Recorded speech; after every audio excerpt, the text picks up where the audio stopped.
श्री राम। आप सभी के हृदयस्थ ईश्वर को वंदन करते हुए गोस्वामी तुलसीदास रचित श्री रामचरितमानस इस ग्रंथ का जो प्रथम सोपान बालकांड, इसका हम चिंतन कर रहे हैं।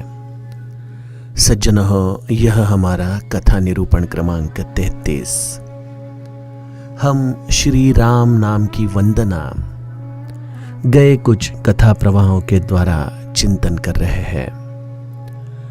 गोस्वामी जी ने हमें पिछले दोहे में रूप और नाम का संबंध विस्तार पूर्वक समझाया है।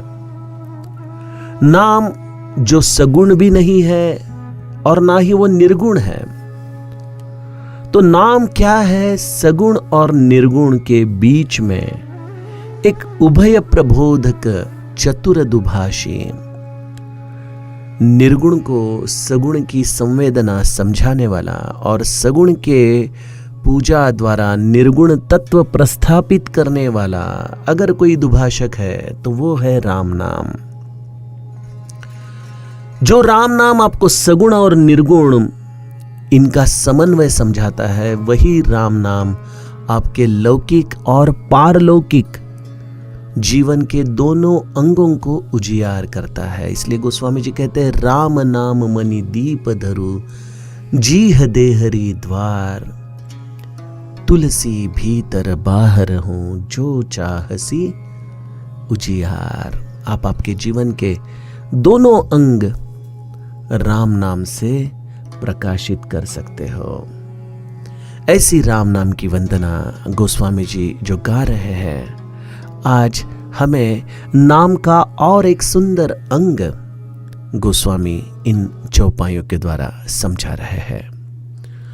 नाम जीह जपि जागहि जोगी, बिरति बिरंचि प्रपंच वियोगी, ब्रह्म सुख ही अनुभवहि अनुपा, अकथ अनामय नाम न रूपा, जाना चहि गूढ़ गति जेऊ, नाम जीह जपि जानहि तेऊ, साधक नाम जपहि लय लाए, होहि सिद्ध अनिमादिक पाए, जपहि नाम जन आरत भारी, मिटहि कुसंकट होहि सुखारी, राम भगत जग चारि प्रकारा, सुकृति चारियों अनघ उदारा, चहु चतुर कहूँ नाम आधारा, ज्ञानी प्रभु ही विशेषी प्यारा, चहु जुग चहु श्रुति नाम प्रभाऊ, कलि विशेषी नहीं आन उपाऊ, सकल कामना हीन जे राम भगति रसलीन, नाम सुप्रेम पीयूष रुध तिनहु किए मन मीन, सियावर रामचंद्र प्रिय हो।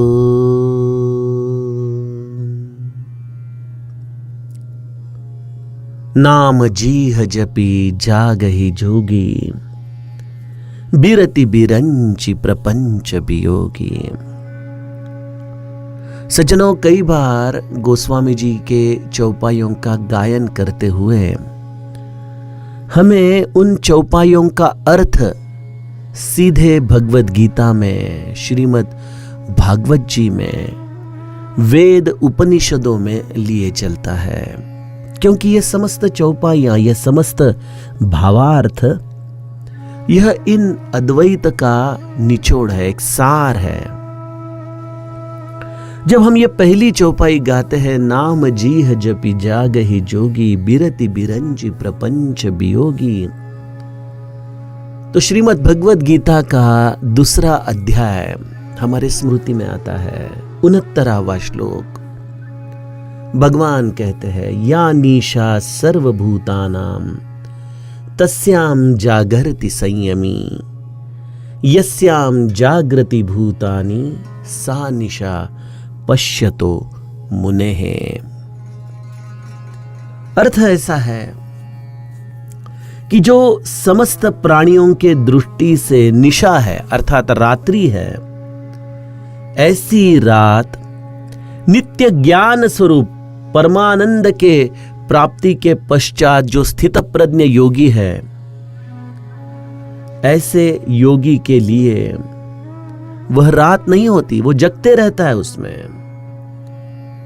और जो नाशवंत सांसारिक लोग सुख के प्राप्ति के लिए जगते रहते हैं, उसके लिए जो अत्यंत कष्ट करते रहते हैं, ऐसे सांसारिक लोगों का जो दिन है जागृति का, ऐसा दिन परमात्मा तत्व जानने वाले योगी के लिए निशा के समान है, अर्थात रात्रि के समान है।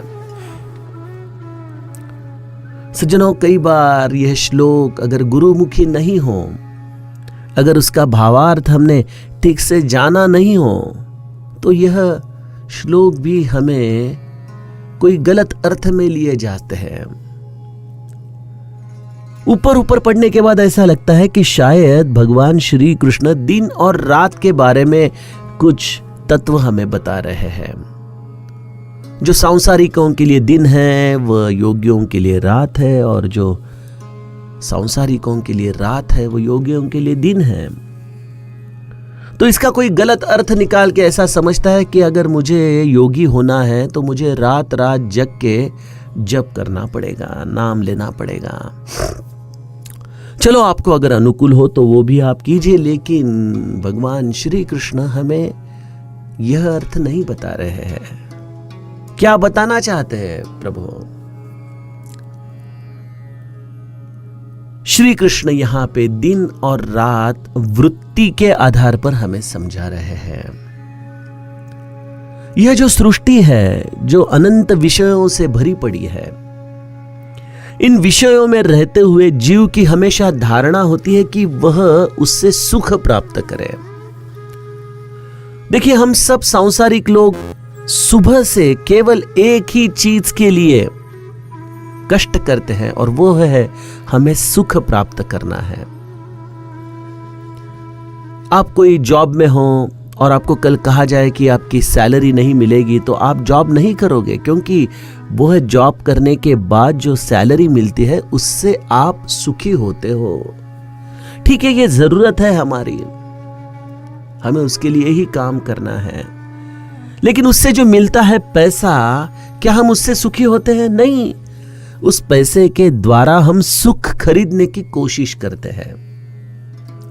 लेकिन जैसे आजकल मिलावट का जमाना है, कोई चीज हमें असलियत में जैसे प्राप्त नहीं होती, वैसे ही इस दृश्य जगत में सुख में भी मिलावट है।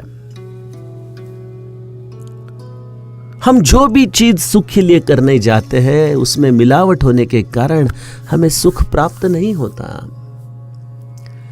लेकिन अचरज की बात तो यह है कि यह सब जानने के बावजूद भी कोई व्यक्ति असली सुख की तलाश करता ही नहीं।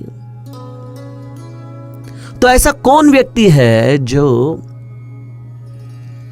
इस विश्व में असली सुख को जानता है और उसको प्राप्त करता है, और उसके लिए वो क्या करता है? भगवान श्री कृष्ण कहते हैं कि ऐसा व्यक्ति स्थित प्रज्ञ होता है। स्थित प्रज्ञ यानी हर स्थिति में जिसकी प्रज्ञा स्थिर है, हर स्थिति में जो अपने प्रसन्नता के द्वारा वह स्थिति को सामने जाता है, वह स्थिति से भागता नहीं, वह कोई मन चाहा स्थिति के लिए प्रार्थना नहीं करता। जो स्थिति जैसी है उसमें जो प्रसन्न रहता है, ऐसा स्थितप्रज्ञ। तो ऐसा स्थितप्रज्ञ योगी जब इन सांसारिक योगों को देखता है कि वह कितने कष्ट कर रहे हैं सुख की प्राप्ति के लिए, और वह सुख तो उन्हें मिल नहीं रहा, तो वह अपने स्थितप्रज्ञ रूप में स्थिर हो जाता है। वह ऐसे बनावट मिलावट सुख की प्राप्ति के लिए उदासीन हो जाता है। इसलिए भगवान कहते हैं कि जो सांसारिक लोग ऐसे कष्ट करते हैं सुख प्राप्त करने के लिए, उसके लिए वह उदासीन है। एक रात्रि के अवस्था में वह निश्चल पड़ा रहता है। और जो सांसारिक लोग हैं उन्हें अगर हम परमार्थ कहने जाए, उन्हें कहे कि भैया आप जिस सुख की तलाश कर रहे हो ना, वो सुख आपके अंदर ही है, थोड़ा भगवत नाम लो, थोड़ा भगवान का ध्यान करो, ग्रंथों का चिंतन करो, तो सामान्य जीव पहले तो हाँ बोलता है, लेकिन 5-10 मिनट में ही उसका मन उससे उब जाता है। वो बोलता नहीं, ये अध्यात्म विद्या, ये परमार्थ, ये मेरे मन को रस नहीं ला रहा है, मुझे तो सुख चाहिए, और ये तो बिल्कुल निरस है, इसमें कोई सुख मुझे दिखाई नहीं पड़ता। इसलिए वह उससे विन्मुख हो जाता है। ऐसे परमार्थ से विन्मुख हुआ जीव उसी भांति है जैसे सूर्य की तरफ पृथ्वी विन्मुख होती है तो रात हो जाती है, उसी तरह जीव परमार्थ से विन्मुख हो जाता है तो उसके लिए वह रात होती है। और स्थितप्रज्ञ क्या करता है कि उसे असली सुख का स्थल मिला है और वह है भगवत स्मरण। इसलिए वह योगी नित्य भगवत सन्मुख रहता है। इसलिए उसे या निशा सर्वभूतानाम तस्याम जागरति संयमी, उसमें वो जागृत रहता है, संयमी रहता है। वह अपने मन को कभी इंद्रियों के अधीन नहीं करता। अब यह स्थिति है स्थितप्रज्ञ की। और ऐसी स्थितप्रज्ञता हम ग्रंथों में जब पढ़ते तो हमें बड़ा कौतुक लगता है, अचरज लगता है कि अरे ऐसे भी लोग होते हैं। जी हां, ऐसे कई उदाहरण हैं स्थितप्रज्ञता के। देखिए, हम संपदा के लिए इतने कष्ट लेते हैं। तुकाराम महाराज, जगत गुरु तुकाराम महाराज, जिनके घर में आर्थिक विपन्नता बहुत थी, ऐसी आर्थिक विपन्नता में उनकी श्रुति, उनकी कीर्ति शिवाजी महाराज तक गई और शिवाजी महाराज ने ऐसे संत को नजराना पेश किया जिसके अंदर काफी मिठाई थी, सोना जवाहिर थे, माणिक रत्न थे, ऊंचे वस्त्र थे, और बड़े आदर के साथ तुकाराम महाराज के पास शिवाजी महाराज ने यह नजराना भेज दिया। अब देखिए, जिनके घर में ऐसी आर्थिक विवंचना है उनके लिए तो यह बहुत बड़ी उपलब्धि है। क्या करेंगे आप? जगत गुरु तुकाराम महाराज की पत्नी भी सांसारिक थी आवड़ी, वो बहुत प्रसन्न हो गई। उनके बच्चे भी मिठाई बहुत आनंद से खाने लगे। और तभी तुकाराम महाराज आते और जब पूछते कि यह सब क्यों लाए, और जब उन्हें समझता है तो वो बड़े आदर के साथ यह नजराना लौटा देते हैं। और मुझे बड़ा आनंद होता है कि देखिए, हम घर में अगर हमारे धर्मपत्नी को यह सब कहे कि इसे लौटा दो, तो वो पहले हमें कहेगी कि आप कितने मूर्ख हो, इसे रखो, ये चाहिए हमें। लेकिन संत तुकाराम महाराज की पत्नी, जिनके लिए उनके पति भगवान थे,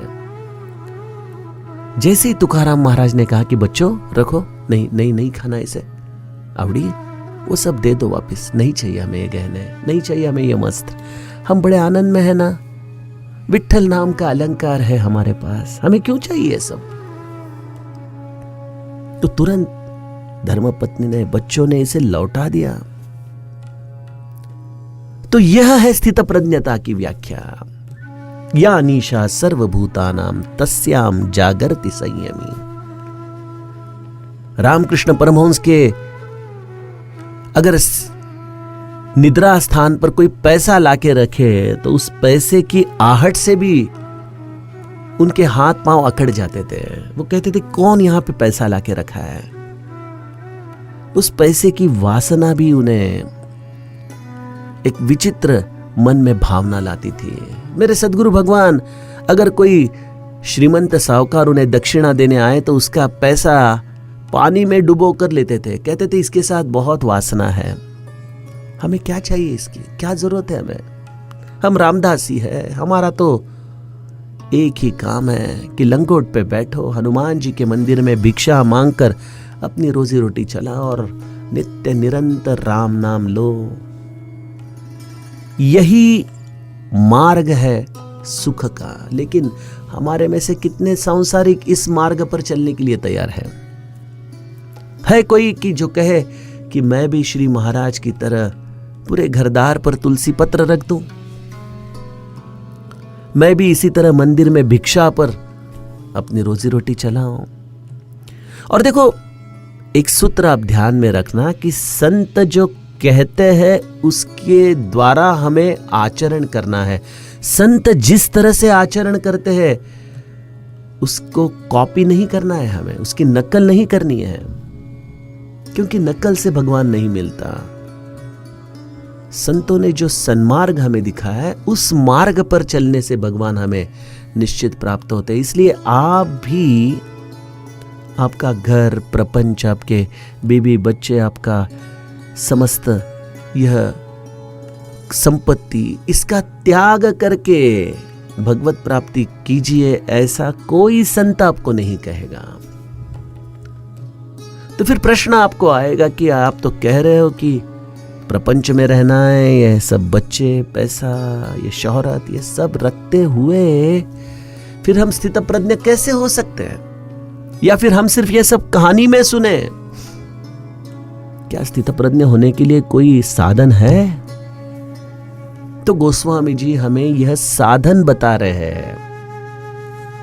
आपको राजा जनक, विदेही राजा जनक की तरह स्थितप्रज्ञता समस्त ऐश्वर्य के बीच रहते हुए भी प्राप्त करने का एक राजमार्ग है। जो राजमार्ग मेरे सद्गुरु भगवान ने अपने जीवन में हमें आचरण में लाके दिखाया, उसी मार्ग पर समस्त संत चलते हैं और वही सन्मार्ग हमें प्रपंच में रहते हुए स्थितप्रज्ञ बना सकता है। और वह मार्ग है नाम जीह जपी जागहि जोगी बिरति बिरंची प्रपंच वियोगी। बिरंची अर्थात ब्रह्मदेव का यह प्रपंच है जिसका नाम है यह विश्व, यह दुनिया। जैसा हमारा एक प्रपंच है वैसा ही यह समस्त ब्रह्मांड भी ब्रह्मदेव का प्रपंच है।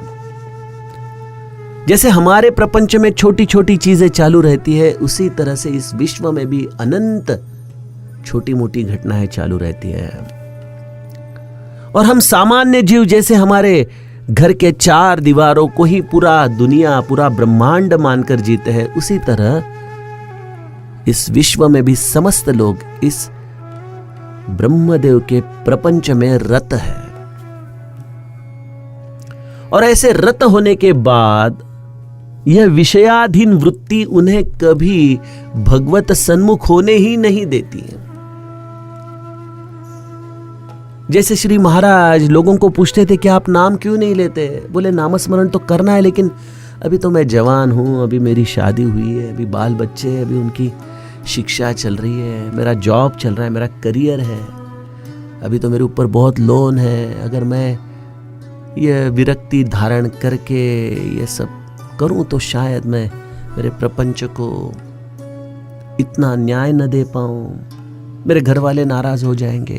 कई कारण होते हैं हमारे पास नामस्मरण न करने के लिए, कई कारण।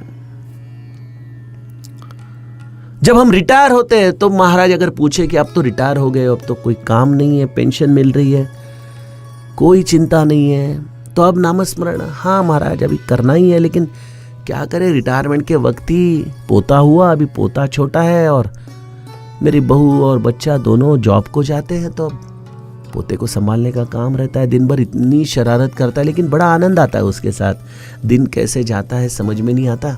अब बस वो एक बार थोड़ा स्कूल मिल जाए तो फिर अब तो नामस्मरण ही करना है। ऐसे करते करते हमारी अंतिम सांसें आती है तो भी हम नाम नहीं ले पाते। क्यों?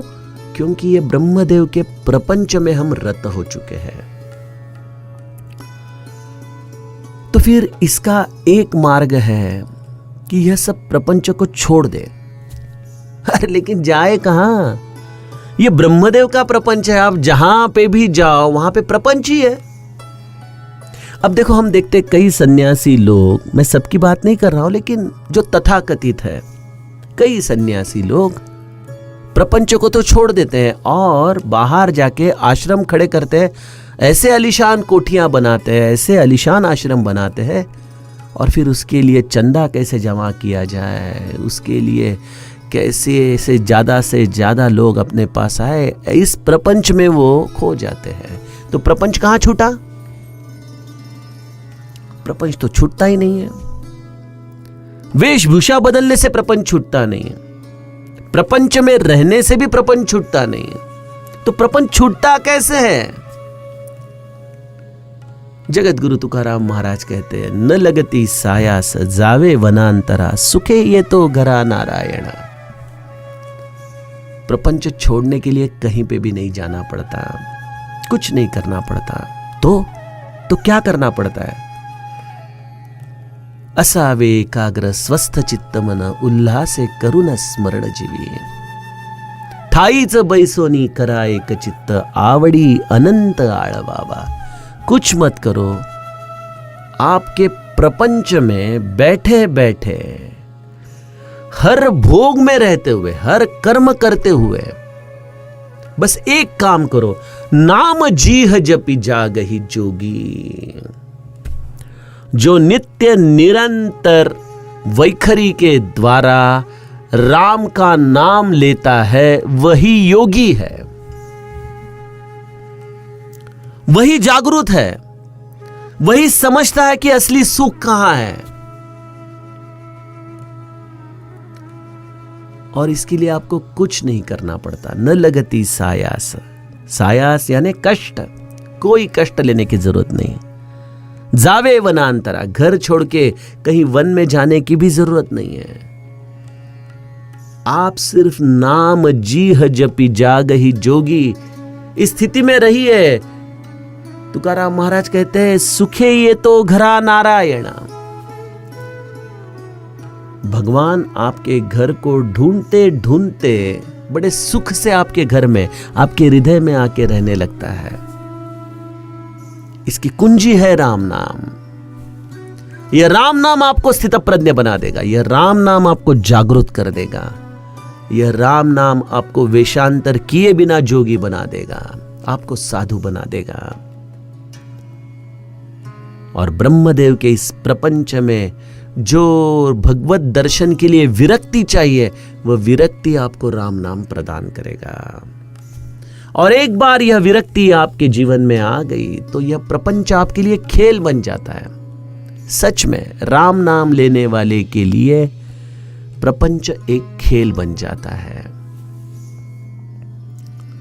प्रपंच छोड़ने की जरूरत नहीं, संसार छोड़ने की जरूरत नहीं, जरूरत है केवल आपके इस जिह्वा को राम नाम की आदत डालने की। कुछ करने की जरूरत नहीं है। और पहले दोहे में गोस्वामी जी ने हमें बताया कि आप राम नाम लो, आपका प्रपंच आप जितना समझते हो उससे ज्यादा अच्छा राम नाम आपको करके देगा। यह मेरा निजी अनुभव है सज्जनों। आज जो भी मेरी पहचान है, आज जो भी मेरे जीवन में उपाधियां मुझे प्राप्त हुई है, यह केवल राम नाम की बदौलत हुई है। भले मुझसे ज्यादा साधना अभी तक नहीं हुई है, यह बात भी उतनी ही सत्य है।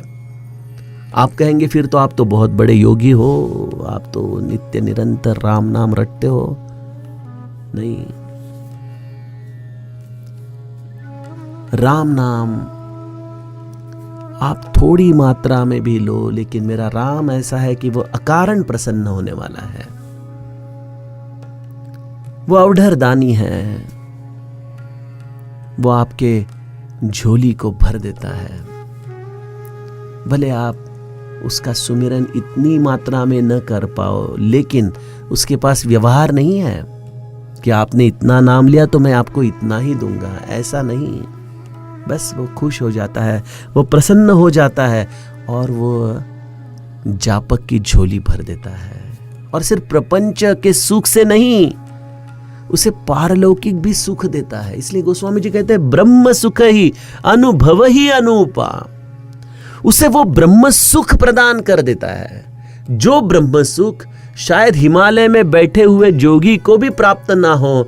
ऐसा ब्रह्म सुख राम नाम लेने से अपने घर में बैठा हुआ प्रापंचिक अनुभव कर सकता है। ऐसा ब्रह्म सुख जो अकथनीय है, जो अनामय है, जिसे कोई नाम नहीं, जिसे कोई रूप नहीं, ऐसी एक विलक्षण अनुर्वाच्य मन की स्थिति राम नाम प्रापंचिक की करके देता है, जिसका नाम है समाधान। जो जैसा है उसमें बड़ी प्रसन्नता से अपना जीवन व्यतीत करने की कला, इसका ही नाम है स्थितप्रज्ञता। क्योंकि प्रपंच एक बैरोमीटर जैसा है, जैसे हर दिन टेम्परेचर कुछ ना कुछ तो कम ज्यादा होते ही रहता है, या जिनको ब्लड प्रेशर की तकलीफ है उनका भी ब्लड प्रेशर कभी कम कभी ज्यादा वो चालू ही रहता है। उसी तरह से प्रपंच में भी कभी अनुकूलता है, कभी प्रतिकूलता है, ये तो सब चलते ही रहता है। लेकिन ऐसी अनुकूलता और प्रतिकूलता के बीच जो अपने मन को भगवत नाम में नित्य रखे, वह नित्य प्रसन्नता में रहता है। ऐसा अनुपम, अनिर्वचनीय, अनामय ब्रह्म सुख राम नाम प्रापंचिक को कहीं न जाते हुए उसके घर में आके प्रदान करता है। यही भगवान के अस्तित्व की खून है कि आप नित्य आनंद में हो, नित्य प्रसन्नता में हो, नित्य समाधान में हो। गोस्वामी जी कहते हैं कि आज अगर आप इस ब्रह्म सुख को जानना चाहते हो तो इसका एक ही राजमार्ग है, जाना चहि गूढ़ गति जेऊ, नाम जीह जपी जानहि तेऊ। इस परम तत्व के गूढ़ रहस्यों को अगर आप जानना चाहते हो तो उसका भी एक ही मार्ग है, मौखिक जप करना, वैखरी से नित्य निरंतर राम नाम को रटना, बस और कुछ करने की जरूरत नहीं है। हमारे सामान्य लोगों को एक बड़ा आकर्षण होता है मिस्टिक साइंस के ऊपर। जो ये तंत्र मंत्र है, जो ये चमत्कार है, उनके प्रति हमें काफी लगाव होता है। हम उसके लिए सोचते हैं कि शायद राम नाम तो ठीक है, वो तो मोक्ष प्राप्ति के लिए, लेकिन अगर ऐसे चमत्कार हमें देखने हैं तो उसके लिए तो हमें और कोई मंत्र करना पड़ेगा, शायद हठ योग या और कोई योग के द्वारा हमें ये सिद्धियां प्राप्त करनी पड़ेगी। गोस्वामी जी कहते हैं नहीं, कुछ करने की जरूरत नहीं, कुछ करने की जरूरत नहीं है। जाना चहि गूढ़ गति जेऊ, नाम जीह जपि जाग जानहि तेऊ। केवल आप राम नाम रटते रहिए। दुनिया आपको कुछ भी आके कहे कि इससे क्या होगा, उससे क्या होगा, किसी के ऊपर आप संघर्ष में मत जाइए, किसी के साथ विवाद मत कीजिए। बस आप मुस्कुरा के उसे उसका कहने के लिए जो वक्त देना है वो दे दीजिए और उसके पश्चात तुरंत आप आपके राम नाम के सुमिरन में लग जाइए। गोस्वामी जी कहते हैं साधक नाम जप ही लय लाए, हो ही सिद्ध अनिमादिक पाए। बस इस तरह से अपने राम नाम के प्रति आप अपार निष्ठा रखिए, क्योंकि ये संतों ने सिद्ध किया हुआ नाम है, वह उसी मार्ग से चले हैं। तो ऐसे राम नाम के प्रति आप अपार निष्ठा, दृढ़ता रखिए। भले आपको आज अनुभव नहीं आए हो, कोई बात नहीं, हर एक को अनुभव जीवन के अलग अलग वक्त पे आते हैं। किसी को बहुत तुरंत आते हैं, किसी को बहुत साधना करने के पश्चात आते हैं, लेकिन अनुभव के लिए आप राम नाम मत लीजिए। बस आप राम नाम रटते रहिए, रटते रहिए, रटते रहिए। एक वक्त ऐसा आएगा, गोस्वामी जी कहते हैं, हो ही सिद्ध अनिमादिक पाए। आप जितनी आर्तता से राम नाम लोगे, यह समस्त अणिमादि अष्ट सिद्धि आपको ढूंढते ढूंढते आपके पास आएगी और आप इन समस्त सिद्धियों के द्वारा भी राम नाम को छोड़ोगे नहीं। इस तरह से राम नाम के प्रति आपकी निष्ठा अत्यंत दृढ़ रहेगी। यही स्थित प्रज्ञता की अवस्था है। सज्जनों, आइए इसका आगे का कथा प्रवाह में हम और चिंतन करें। जानकी जीवन स्मरण। जय जय राम।